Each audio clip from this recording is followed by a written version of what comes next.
नमस्कार सभी विद्यार्थियों का हार्दिक अभिनंदन। देखिए आगे आज हम टॉपिक की बात करेंगे सामूहिक समांतर माध्य। कौन सा माध्य? सामूहिक समांतर माध्य।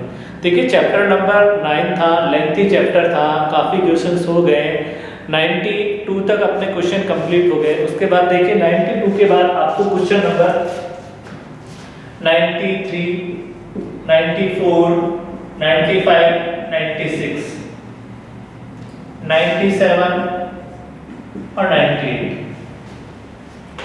98 ये क्वेश्चन स्वयं हल करने हैं। सभी विद्यार्थी इन क्वेश्चनों को क्या करेंगे?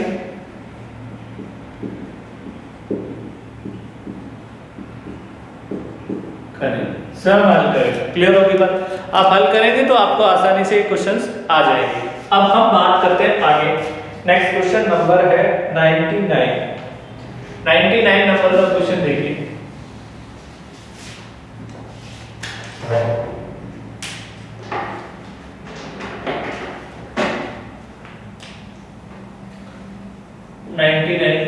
फर्स्ट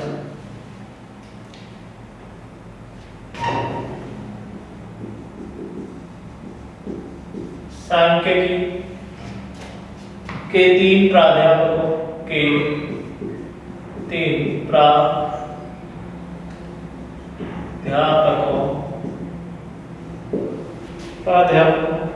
ने एक परीक्षा में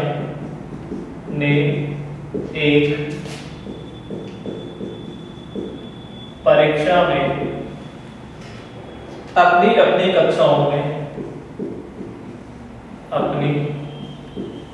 अपनी कक्षाओं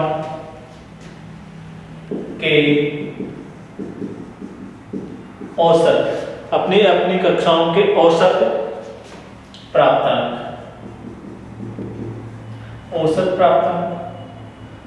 79, 74 तथा 82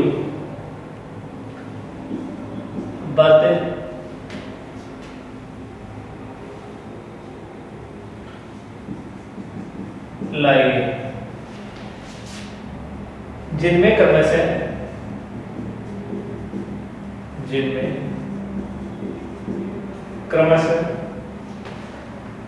32,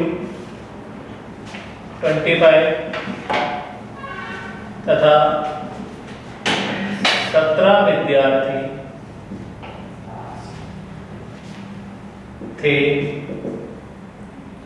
समस्त कक्षाओं के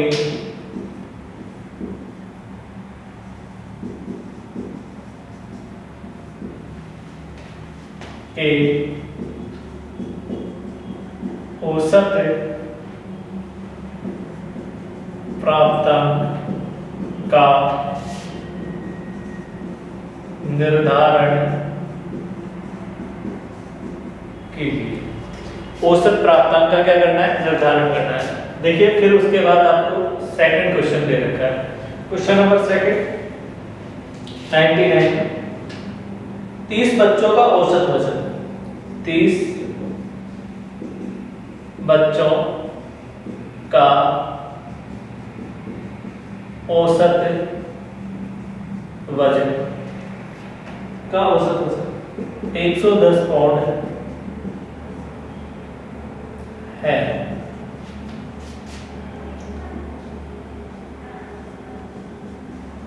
उनमें से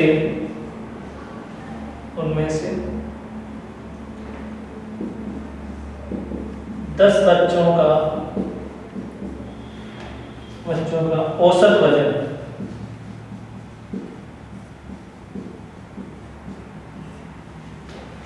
100 पाउंड है तथा अन्य 10 बच्चों का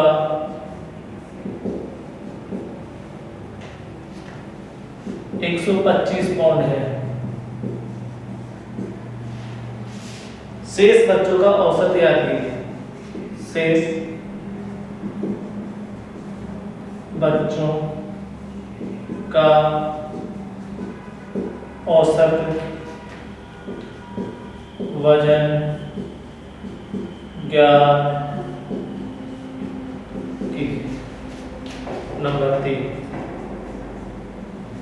एक कारखाने में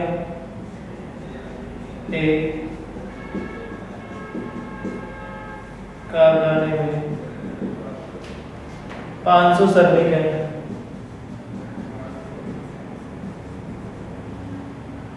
उनकी औसत मजदूरी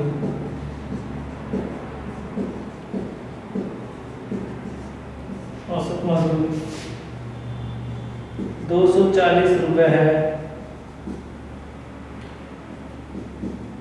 रात की पारी में कार्य करने वाले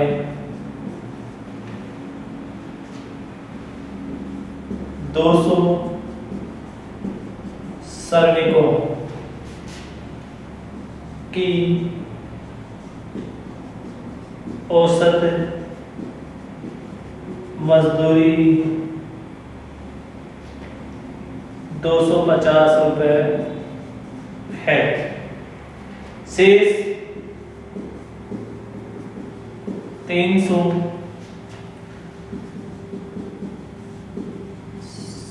श्रमिकों की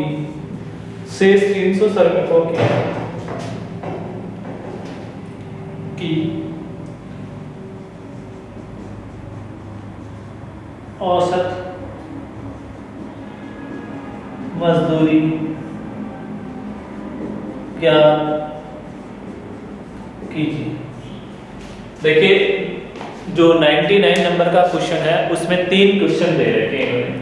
देखिए 99 नंबर का उसमें 3 क्वेश्चन है। पहला क्वेश्चन है, सांख्यिकी के 3 प्राध्यापकों ने एक परीक्षा में अपनी अपनी कक्षाओं के औसत प्राप्तांक दे दिए। औसत प्राप्तांक दे दिए। देखिए औसत प्राप्तांक क्या क्या दिए हैं। देखिए इन्होंने ये दे दिया, ये और ये इधर दे दिया, और ये विद्यार्थी ये संख्या दे दी। क्लियर? तो कहने का मतलब आपका ये है कि देखिए आपको यहां पर x बार 1, x बार 2 और x बार 3 की वैल्यू गिवन है। तो x बार 1 की वैल्यू है 79, x बार 2 की वैल्यू है 74 और x बार 3 की वैल्यू आपको दे दी 82। क्लियर होगी बात? अब यहां पर देखिए n1 इक्वल टू n1 भी दे दिया आपको। क्या दे दिया? n1। देखिए n1 कितना है? 32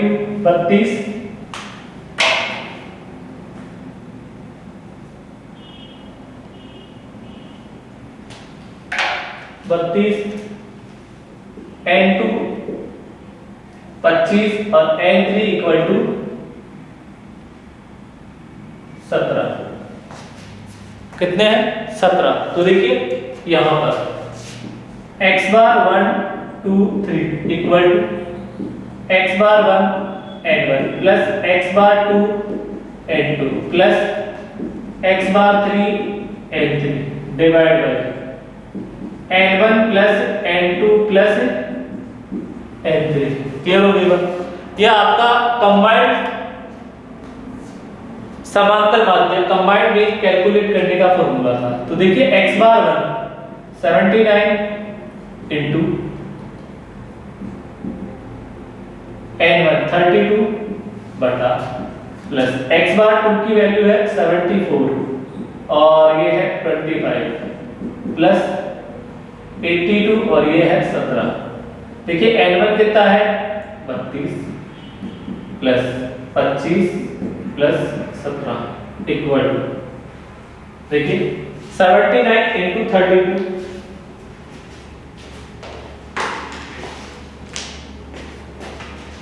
देखिए 79 इंटू 32 ये आ गया 2528।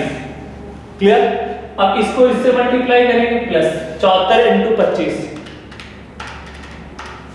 1850 प्लस 82 इंटू 17 1394।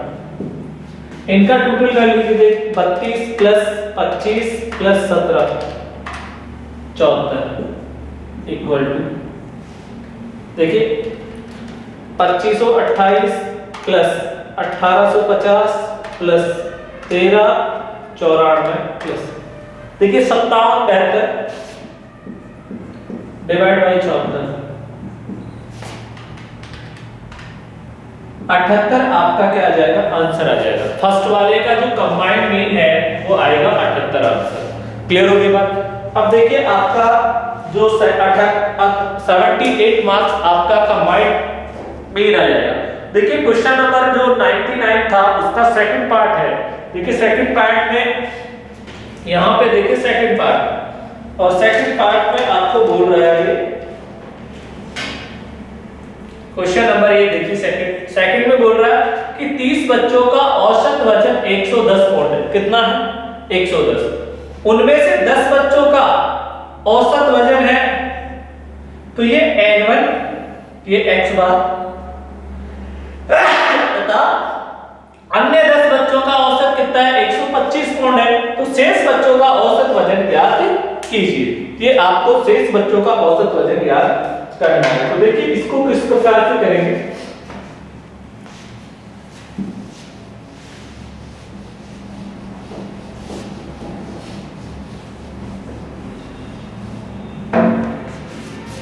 देखिए सेकंड पार्ट 99 का सेकंड देखिए आपको x बार 1 दे दिया और x बार 1 दे दिया आपको 100 n1 equal to 10 x bar 2 equal to 125 n2 equal to 10 और फिर n3 इक्वल टू 10 है और ये x बार 3 आपको यहाँ पर मिसिंग है। ये आपको कैलकुलेट करना है क्वेश्चन नंबर इसमें। क्लियर हो गई बात।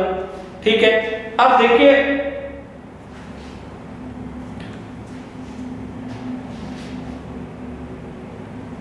तो देखिए यहां पर और आपको दे दिया x बार 1 2 और 3 की वैल्यू दे दी आपको दी है ये 110 पाउंड। ठीक है क्लियर। तो देखिए x bar 1 2 3 equal to x bar 1 n1 plus x bar 2 n2 plus x bar 3 n3 बटा n1 plus n2 plus n3 equal to देखिए x बार 1 कितना है 100 और ये 10 प्लस 125 10 x बार 3 और ये 10 इसकी वैल्यू और ये दे रखा है 30 दे रखा है। ठीक है क्लियर। तो कहने का मतलब 10 प्लस 10 प्लस 10 देखिए टोटल कीजिए।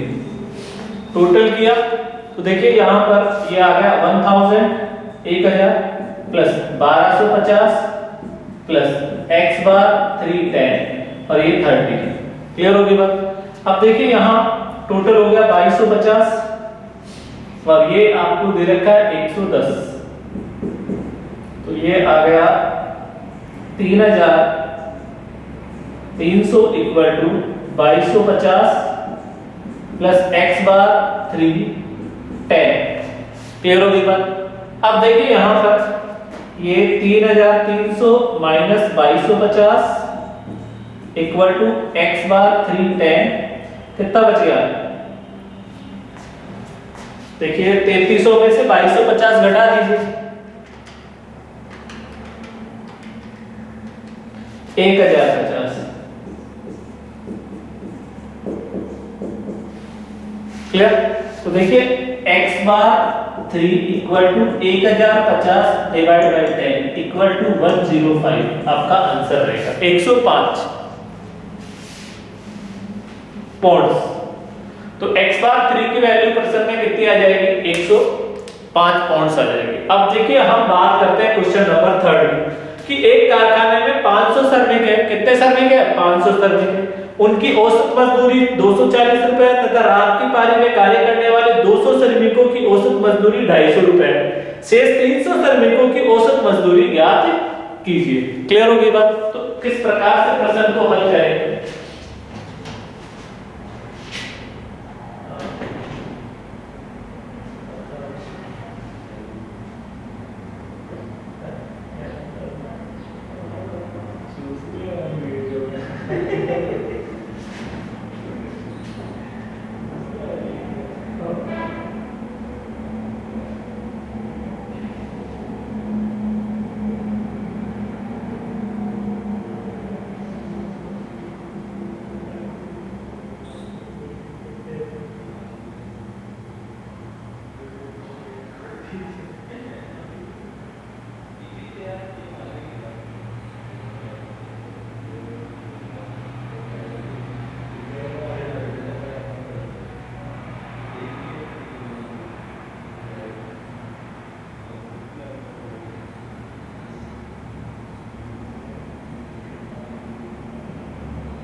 देखिए जो थर्ड क्वेश्चन था कि एक कारखाने में 500 श्रमिक है, उनकी औसत मजदूरी 240 है, रात की पारी में कार्य करने वाले 200 श्रमिकों की औसत मजदूरी 250 है, शेष 300 श्रमिकों की औसत मजदूरी ज्ञात करनी है। तो देखिए ये तो थर्ड हो गया था, सेकंड हो गया था, अब देखिए थर्ड, इसका थर्ड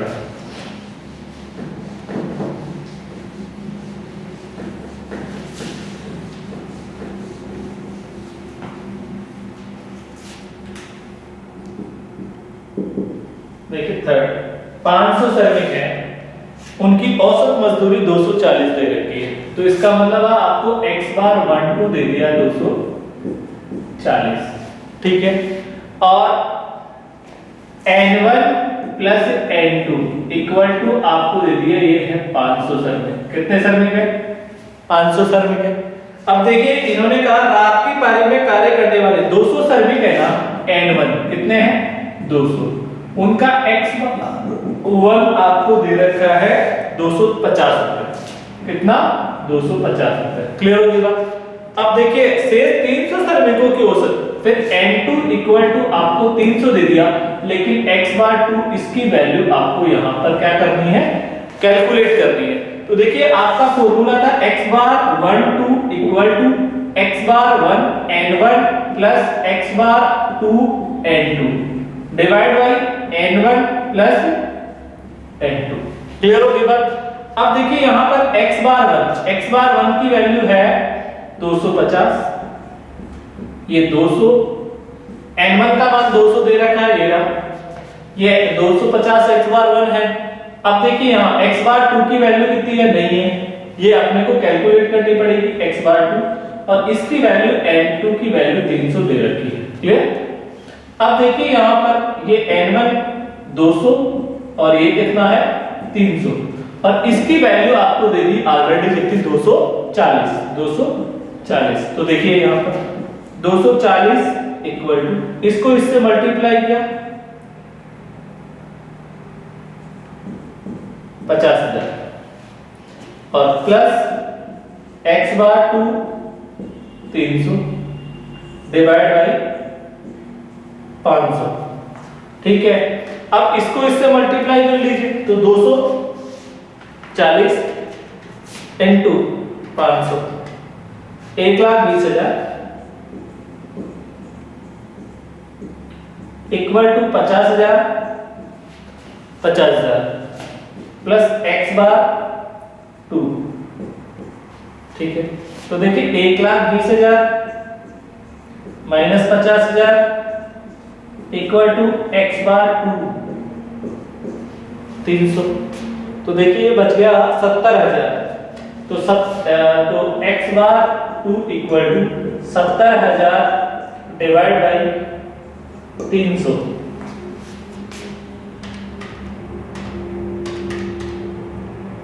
233.33 233.33 आपका क्या आ जाएगा, आंसर आ जाएगा। क्लियर होगी बात?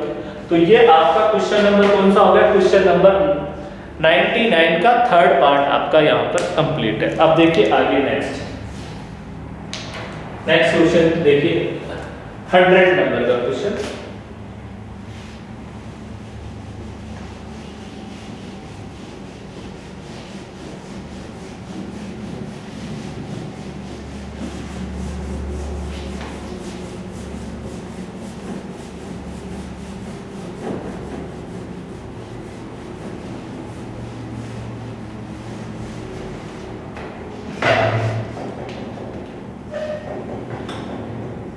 नंबर का क्वेश्चन है, 100 का फर्स्ट पार्ट है।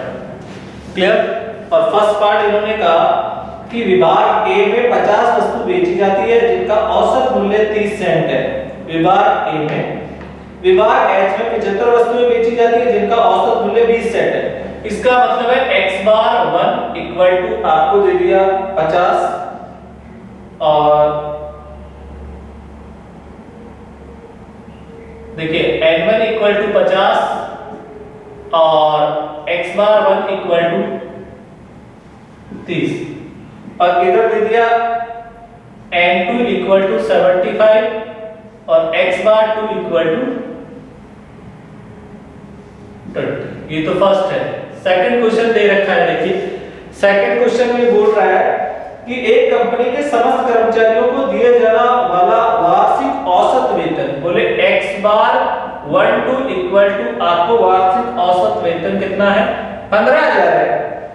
पुरुष व स्त्री कर्मचारियों का औसत वार्षिक वेतन देखिए, बोले x बार 1 इक्वल टू 15,600 और x bar 2 equal to 12,600। Clear? तो कर्मचारियों पुरुष व स्त्रियों का प्रतिशत ज्ञात कीजिए। ठीक है, तो आपको इन्होंने कहा कंपनी के द्वारा रखे गए, कंपनी के द्वारा रखे गए कर्मचारियों में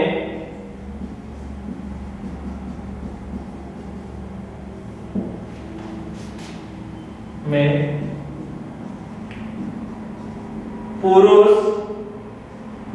तथा स्त्रियों का प्रतिशत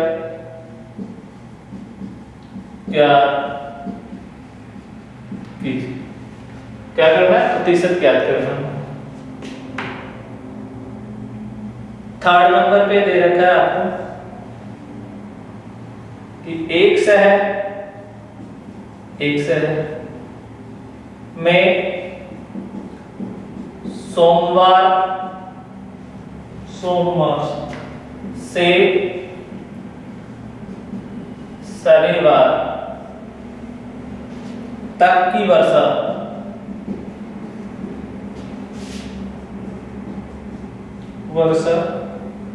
का औसत 15 सेमी था। रविवार को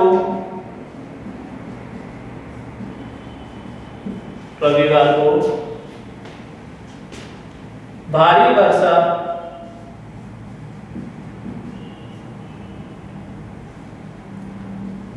के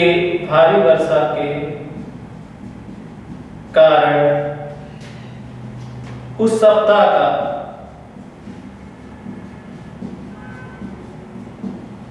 उस सप्ताह का औसत बढ़कर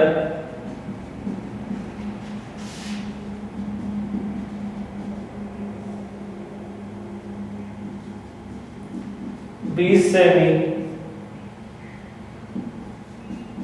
हो गया।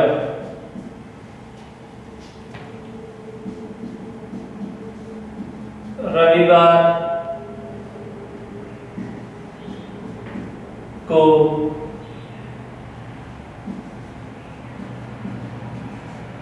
कितनी वर्षा हुई थी? रविवार को कितनी वर्षा हुई थी?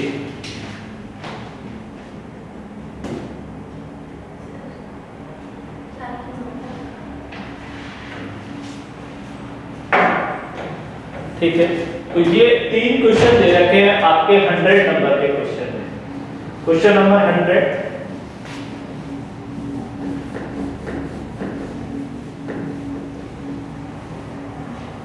देखिए 100 नंबर का फर्स्ट, जो 100 नंबर का फर्स्ट क्वेश्चन है, कौन से नंबर का? 100 नंबर का फर्स्ट। और उसमें देखिए ये कह दिया n1 50 है, x बार 30 है, n2 75 का x बार 2 आपका 20 है। तो सामूहिक समांतर माध्य ज्ञात करना है इसमें। तो देखिए आपका 100 का फर्स्ट, देखिए x bar 1 2 equal to x bar 1 n1 plus x bar 2 n2 बटा n1 प्लस n2। ये तो अपना फॉर्मूला हो गया। क्लियर हो गया? अब देखिए आपको वैल्यू दी हुई है, तो देखिए x बार 1 की वैल्यू है 30 और ये है 50 प्लस x बार 2 की वैल्यू है 20 और n2 है 75 डिवाइड बाय 50 प्लस 75। क्लियर हो गया? अब देखिए यहां पर मल्टीप्लाई कीजिए 1500 प्लस 1500 डिवाइड बाय 125, तो ये हो गया 3000 डिवाइड बाय 125। तो 3000 में आप 125 का भाग दे दीजिए, तो देखिए 3000 डिवाइड बाय 125 इक्वल टू 24 आपका क्या आ जाएगा? आंसर रहेगा इसमें क्वेश्चन नंबर फर्स्ट में 24 आपका क्या रहेगा? आंसर रहेगा। सेकंड में देखिए आपका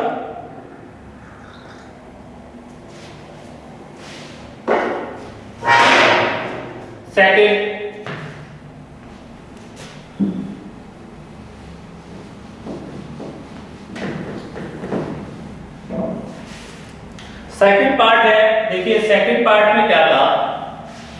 सेकंड नंबर 100 का सेकंड, देखिए आपको दे दिया x bar 1 2 equal to x bar 1 n1 plus x bar 2 n2 divide by n1 plus n2। Clear हो गई बात? तो यहां पर पर्सन में n1 और n2 नहीं है, बाकी सब दे रखी है। तो हमने क्या किया कि माना कि n1 plus n2 equal to क्या है? 100। कितना ले लिया? 100। तो देखिए n2 equal to 100 minus n1। अगर मैं 100 में से n1 घटा दूंगा तो मेरी क्या आ जाएगी? n2 आ जाएगी। क्लियर हो गई बात? तो अब देखिए यहां पर ये इसका आपको दे दिया ये 15000 इक्वल टू x बार 1 15600 और ये आपको दे दिया n नहीं है, x बार आपका 12000 कितना है? 600 दे रखा है। क्लियर? और n2 की वैल्यू देखिए 100 माइनस n1 और देखिए बटे में n1 की वैल्यू कितनी है? n1 प्लस n2, ये आपका है 100। क्लियर होगी बात? अब देखिए इसको मल्टीप्लाई कीजिए 15 लाख इक्वल टू 15600 n1 प्लस 12,60,000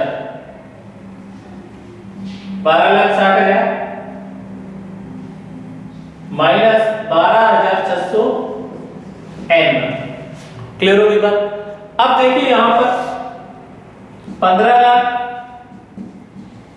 minus 12,60,000 equal to 15,600 N1 minus 12,600 N1। Clear? तो इसकी वैल्यू घटा दीजिए यहां पर। देखिए 15 लाख में से 12,60,000 गए,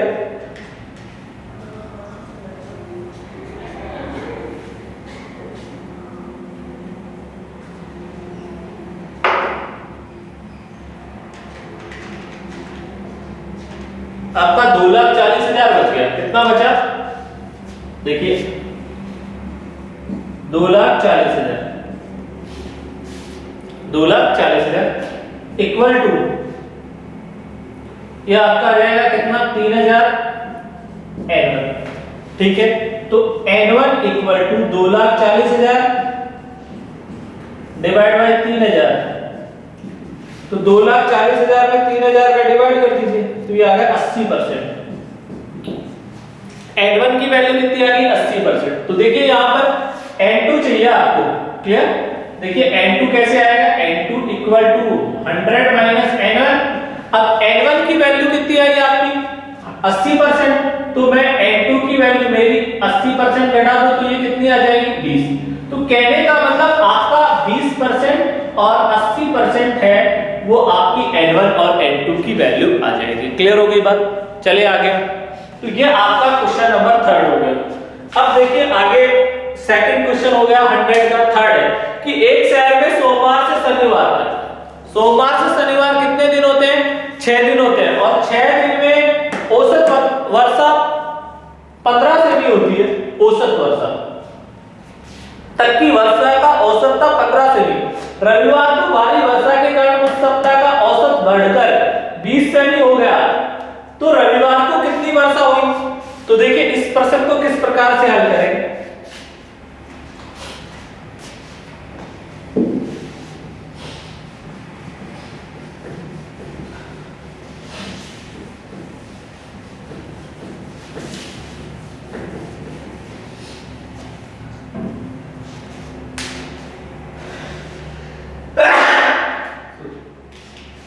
देखिए सोमवार से शनिवार कितने दिन हो गए? 6 दिन इंटू 15 इक्वल टू 90 सेमी वर्षा हो गई। क्लियर? अब यहां पर ये कह रहा है कि रविवार को भारी वर्षा के कारण, तो सोमवार से रविवार कितने दिन हो गए? 7 दिन, और वर्षा का औसत बढ़कर कितना होगा? 20 से भी, तो 7 इंटू 20 इक्वल टू कितना होगा? 140। अब देखिए इन्होंने ये पूछा है कि तो रविवार को वर्षा कितनी होगी, तो देखिए रविवार को वर्षा, भाई सोमवार से रविवार की वर्षा कितनी थी? 140। माइनस कर दीजिए आप सोमवार से शनिवार की वर्षा कितनी थी? 90 इक्वल टू 50 से भी आपकी क्या हो जाएगी? वर्षा हो जाएगी। किसके दिन? रविवार के दिन। रविवार के दिन आपकी कितनी वर्षा होगी? 50। क्लियर? तो ये आपका ये एक चैप्टर यहां पर स्टैटिकल एवरेज वाला चैप्टर था, वो कंप्लीट हो गया। मैं वापस आपको बता देता हूं। देखिए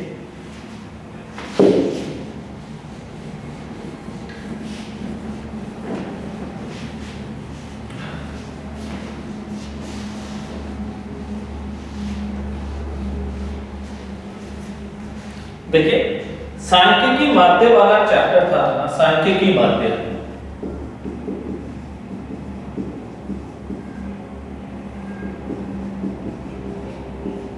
स्टैटिकल एवरेज, इसमें हमने तैयारी की। एक तो देखिए मीन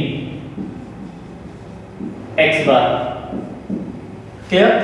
एक्स बार। एक हमने क्या निकाला? मीडियन। क्या निकाला?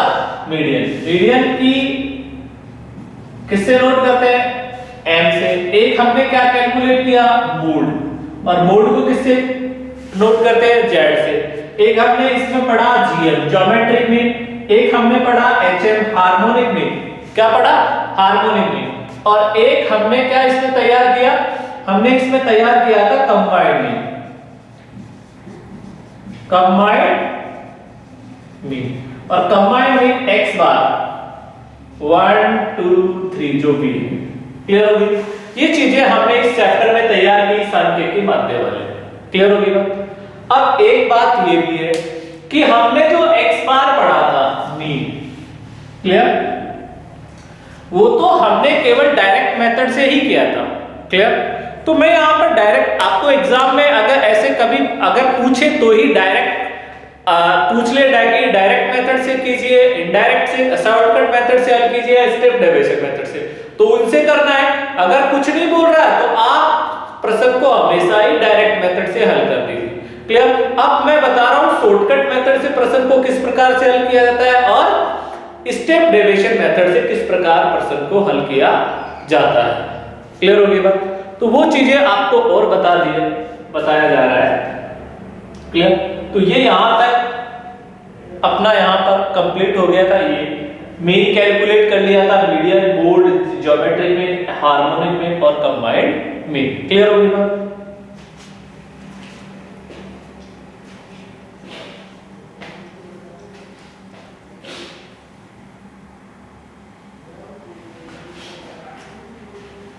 एक इसी चैप्टर में मैंने आपको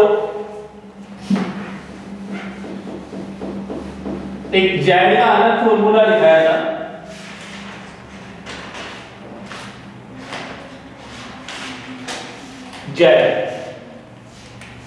Z equal to 3m minus 2x bar, ये फॉर्मूला भी लिखाया था मैंने, clear. Z equal to 3m, देखिए z equal to 3m minus 2x bar, clear. इसका एक प्रश्न दे रखा है आपके, एक प्रश्न दिया हुआ है, आप चाहे तो इस प्रश्न को हल कर सकते हैं। देखिए वो क्वेश्चन मैं ही करा देता हूं, कौन से नंबर का क्वेश्चन है। एक प्रश्न और है आपका 95 नंबर का क्वेश्चन, 95 नंबर का जो क्वेश्चन है वो देख लीजिए एक बार। और इन्होंने कह दिया कि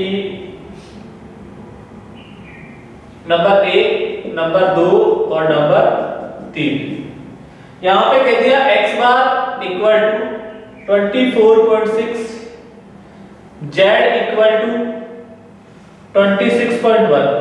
तो यहां पर फाइंड करनी है आपको मीडियन की वैल्यू।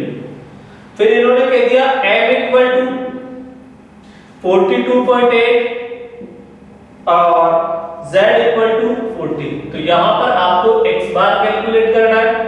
फिर उन्होंने कह दिया x बार इक्वल टू 15.6 और m इक्वल टू 15.73। तो यहां पर आपको कैलकुलेट करना है z, मोड कैलकुलेट करना, क्लियर हो गया? तो ये आपको एक प्रश्न और दे रखा था, क्लियर। तो देखिए यहां पर 95 नंबर का जो क्वेश्चन है वो भी मैं हल करा रहा हूं। यहां पर देखिए 95 नंबर के क्वेश्चन में आपको देखिए यहां पर अपना z equal to 3m minus 2x bar, ये अपना फॉर्मूला था, क्लियर हो गई? ये फॉर्मूला था। अब देखिए यहां पर x बार की वैल्यू तो दी हुई है, z की वैल्यू अपने को दे दी 26.8 equal to 3m minus 2, x bar की वैल्यू कितनी है 24.6, ये x बार की वैल्यू दी थी, क्लियर हो गई बात? अब देखिए यहां पर 26.1 इक्वल टू 3m माइनस, इसको इससे मल्टीप्लाई कर लीजिए। तो देखिए आपका 2 इंटू 24.6, तो यह आपका हो गया 49.2, क्लियर। अब यहां पर देखिए 26.1 इक्वल टू 3m माइनस 49.2।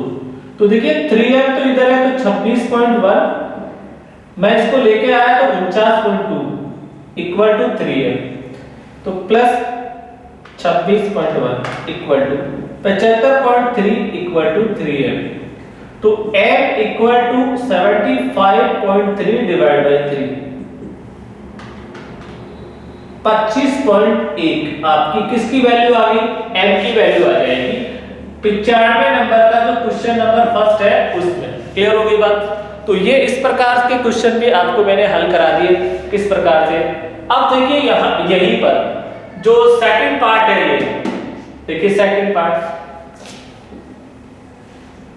फिर आपका वही सूत्र है z equal to 3m minus 2x bar. Clear? 3m minus 2x bar. अब देखिए यहां पर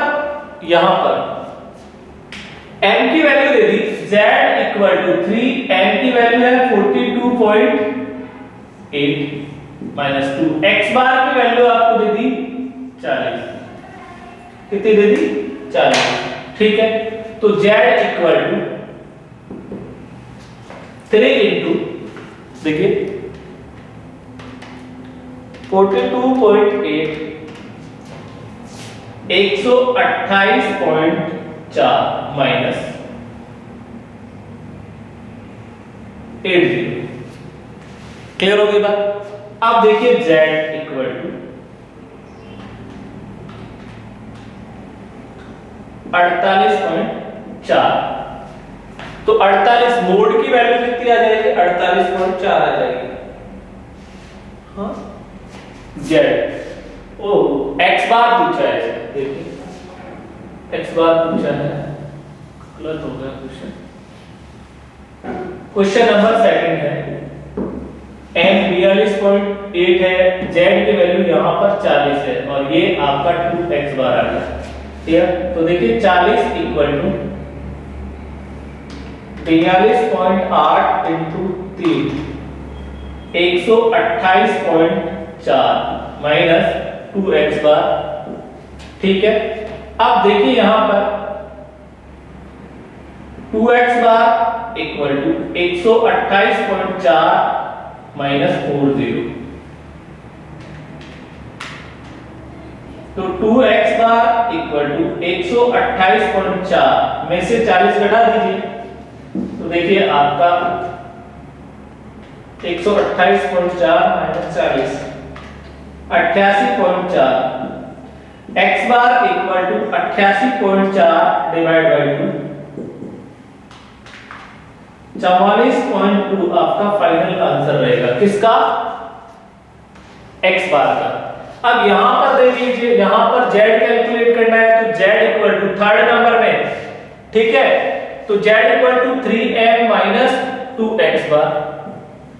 देखिए 3m की वैल्यू है 15.73 माइनस 2x बार की वैल्यू है 15.6 इक्वल टू देखिए 15.73 इंटू 3 47.19 माइनस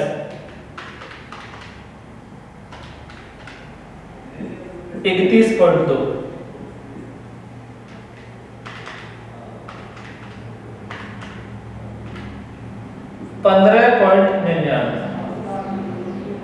तो ये भी आपका प्रश्न हो गया 15.99। तो ये आपका 95 नंबर का क्वेश्चन यहाँ पर कंप्लीट हो चुका है। 95 नंबर का क्वेश्चन। क्लियर हो गई बात?